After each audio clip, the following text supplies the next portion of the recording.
Assalamualaikum warahmatullahi wabarakatuh. Hari ini saya akan mengulas tentang isasi, sebuah akhiran yang sering kita gunakan untuk menyampaikan sebuah proses. Dan ini sebenarnya dilatar belakangi oleh sebuah kerisauan bahwa bahasa kita akan musnah, mungkin berlebihan, tetapi setidaknya saya menyebut dalam tulisan yang pernah dimuat di majalah Tempo ini, ada 3 hal yang akan menyebabkan bahasa kita tidak lagi setia dengan asal muasalnya. Pertama, karena alasan sejarah, ya. Yang kedua, karena faktor demografi, dan terakhir serbuan bahasa asing. Meskipun demikian, saya tidak akan mengelak dari penggunaan bahasa luar, karena memang dalam bahasa tertentu kita harus menyebut bahasa aslinya untuk menghadirkan pikirannya. Misalnya, apakah kita bisa menyebut das Ding an sich, ya, thing in itself, ya, konsep Immanuel Kant dalam bahasa kita, ya mungkin bisa menyebut suatu dalam dirinya, tetapi sepertinya kamus tidak menyediakan itu maknanya. Namun di dalam kelas tertentu, penggunaan bahasa itu mungkin dan diucapkan kepada mahasiswa yang memang belajar filsafat. Tetapi bagaimana serapan-serapan lain yang acap kali begitu mudah menggunakan isasi? Misalnya ada humanisasi. Kita mungkin agak susah menyebutkan padanan Indonesianya seperti yang dilakukan di Malaysia, yaitu adalah penyah insanan. Jadi da itu nyah, kemudian human itu insan, dan isasi itu adalah pean, jadi penyah insanan.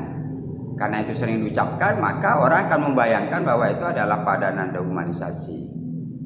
Hanya mungkin ada kerisauan kalau kemudian kita juga melakukan hal yang serupa, karena dianggap kita tidak berdiri di kaki sendiri. Padahal kata-katanya, kata-kata insan, kemudian imbuhan pean, kita juga miliki. Artinya mungkin kita menggunakan kata yang sama, karena apa? Kita harus kembali ke sejarah asal. Bagaimana bahasa Nusantara itu bermula dari lingua franca, yaitu bahasa Melayu.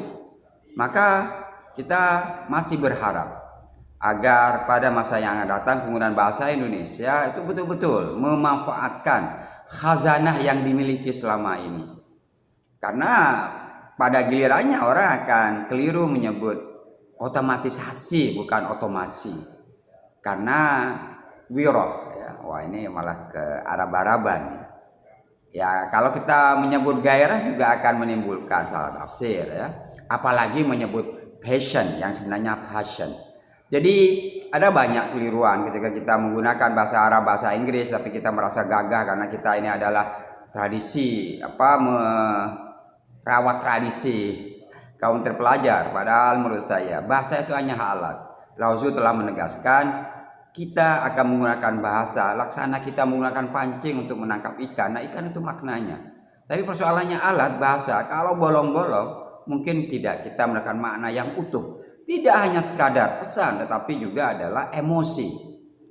Nah, oleh karena itu tulisan ini akan mendorong kita untuk kembali, ya, bukan dalam ikhtiar memurnikan, tetapi adalah mengembalikan semangat.